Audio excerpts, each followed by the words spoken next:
Zabbuli eya 40 ya mukulu w'abayimbi, Zabbuli ya Dawudi. Okukola Katonda by'ayagala. Mu bugumiikiriza nalindirira Mukama, n'antegera okutu, n'awulira okukaaba kwange.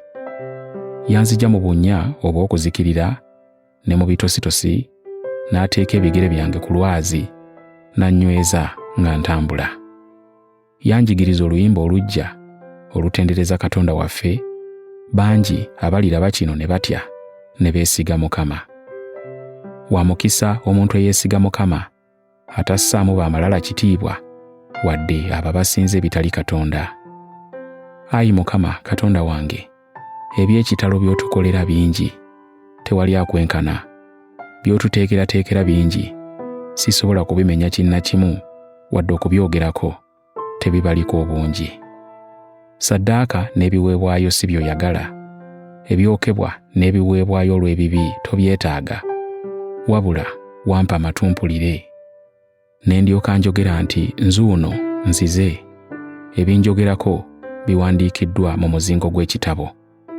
Nsanyuka okukola by'oyagala, Ayi Katonda wange, era nkuuma amateeka go mu mutima gwange munda.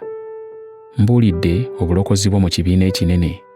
Ayi Mukama, gw'omanyi, sirekangayo kukyogerako ekyo.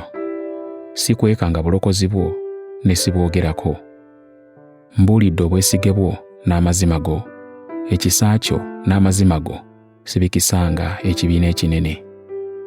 Naawe, Ayi Mukama, tolekaayo kunsaasira, ekisa kyo n'amazima go binkuumenga ennaku zonna. Kubanga neetoolodde ebizibu bingi ebitabalika, mbikiddwa ebibi byange, siyinza kulaba, bisinga enviiri ez'oku mutwe gwange obungi, era mpeddemu amaanyi. Kkiriza, Ayi Mukama, okumponya, yanguwa okunnyamba, Ayi Mukama. Bonna bakwatibwe ensonyi baswale, abaagala okunzita, abasanyukira obuyinike bwange, bazzibwe emabega nga baswadde. Abansekerera baswale, bonna abakunoonya basanyuke bajaguze, abo abakwebaza olw'okubalokola boogerenga bulijjo nti Mukama agulumizibwe. Naye nze ndi mwavu, ndi mu bwetaavu, naye Mukama andowoozaako. Gwe mubeezi wange era omulokozi wange, tolwawo, Ayi Katonda wange.